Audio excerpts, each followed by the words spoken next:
On ABC New South Wales. Good afternoon. This is ABC New South Wales. Matthew King has just returned to Tenterfield after an attempt to swim the English Channel. Now, an old injury made him stop swimming. Today, how does an ocean swimmer train in regional inland New South Wales? Let's ask Matthew King. Hello. Hello.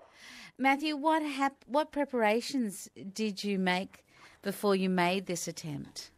Oh, well, most of my training took place actually in a freshwater pool, and I guess I spent about 9 months, more or less, training in the pool in Tenterfield inland, and some preparation up in Brisbane, and then there was about 3 weeks worth of preparation in Dover Harbour and Folkestone before we actually did the channel attempt last week. How many kilometres were you swimming in the pool at Tenterfield? Oh boy, I probably did about 1,100 to 1,200 kilometres worth of training over the course of the last 9 months. Wow! So what were you averaging in a week? How many Ks? Oh boy, I have it in the book that at the very beginning it was 2 Ks a day, so 10 kilometres a week, more or less. And in the end, just shy of 40 per week. Gosh, that's a lot of kilometres. And always just freestyle, or did you swing around in your styles? No, well, after when I injured the shoulder, I went to a breaststroke or a side stroke in practice, because I actually injured my shoulder 10 days before the swim, but I needed to continue to stay in the cold water. So even though I had this shoulder injury, I still was trying to get the shoulder to repair itself, so I wasn't trying to pick the arm up. So I was doing breaststroke or side stroke, which was pretty bizarre looking. But when the day of the actual attempt, I got 15 kilometers into the swim, and the pain in the shoulder just suddenly became so great I couldn't pick the arm up. And the use of side stroke when we were coming up to the shipping lane, I mean, we had to get across the shipping lane kind of quickly, as you can imagine. There are ships in the shipping lane. The side stroke wasn't going to be an option. Mm. How frustrating after all the work and all the expense. Yeah, the following day I did another crossing, but I was an observer on a boat, and it turns out after the first shipping lane, there's an area called the separation zone. And in the separation zone, which separates both shipping lanes, there's a cold water channel right in the middle.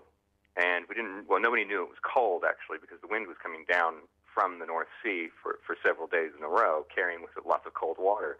But we didn't know the temperature. And it turned out to be 9 degrees Celsius. And no soloists, meaning a solo channel swimmer, made it across the channel in the first tide of the season, which was the June tide or spring tide, as they were referring to it. No soloists made it across. 2 relays did. 2 relays failed, and all the rest of the soloists failed. So even I was headed toward the doom, didn't realize it. And when I retired injured, I was the only guy that actually retired injured. Everybody else had to be pulled from the water in hypothermic shock. Wow. So I actually counted myself a bit lucky that I was able to climb the ladder on my own. You would think that sort of news would spread through the ocean swimming world. I mean, how many people try and swim the channel every year? Well, there's 98 people under the Channel Swimming Association. I cannot speak for the piloting and the piloting federation and the other mob. But according to the rules put down by Matthew Webb's original swim, according to that association, there's only 98, and that is inclusive of the relays.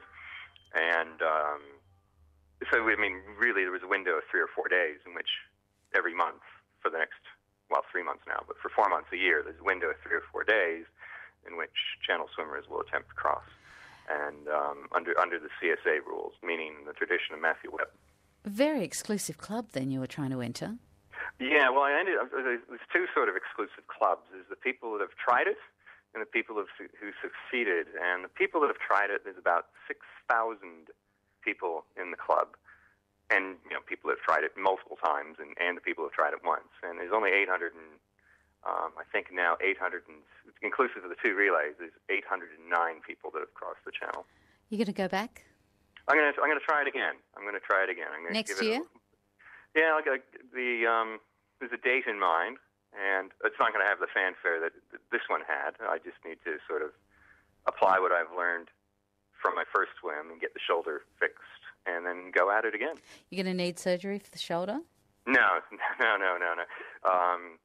What it ended up being is the muscle probably wasn't strong enough, and the muscle giving out put stress on the tendon and then caused a tendinitis flare-up.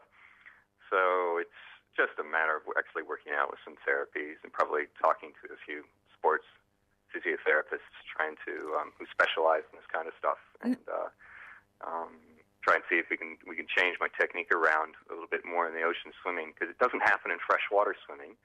It only happens in ocean swimming. I was about to say, is the pool in Tenterfield heated for winter? Can you keep your swimming hours up? There's no heating on that one. Well, there's solar heating. The problem is we were trying to get the water cold. Oh, so you don't mind swimming in icy water? That's good training for you. No. The day of my swim, the water temperature was 13 in the channel. When I was training at 12 degrees Celsius. So were you rubbed down with goose fat or anything? There's something called swim grease, which is a combination of lanolin and paraffin. Uh-huh. And let's just say that stuff sticks to you. I mean, it's like tar, and it takes an awful lot of warm water and dishwater detergent to get that stuff off of you. But it's pretty exclusive stuff. Well, it's fantastic talking to you today. Thank you for joining us, telling us a little bit about how it felt, and just taking on something like that is just very exciting. No worries, Fiona. I enjoyed talking about it. Well, we look forward to talking to you after you do it next time, okay? Fingers Indeed. crossed. I look forward to it. Putting that grease back on you. It's gross. Matthew, thank you. Bye. No worries. Bye. Matthew King from Tenterfield, who had an unsuccessful attempt to swim the English Channel. But what